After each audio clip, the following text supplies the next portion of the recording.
За сайхан аварцгааж гэнэ үү. Одоо ингээд ногоо цохиугаад шинэ ногоо гарч эхэлж байна.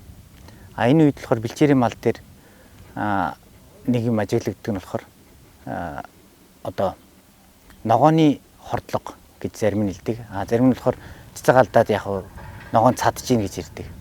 Гэтэл цаана энэ юу яваад идэг вэ гэхээр магний дутагдал яваад идэг. Хитрхи туранхай ч юм уу хитрхи тарган мал бол магний дутагдалд ороо шинэ ногоо гарангуут л хордоод үхчихдэг.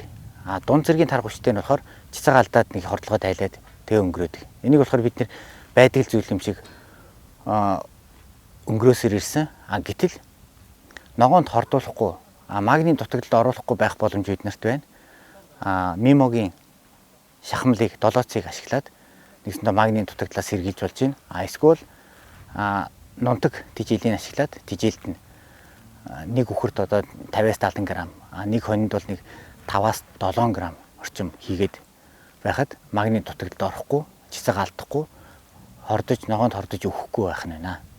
За ингээ анхаарал тавьсанд баярлалаа.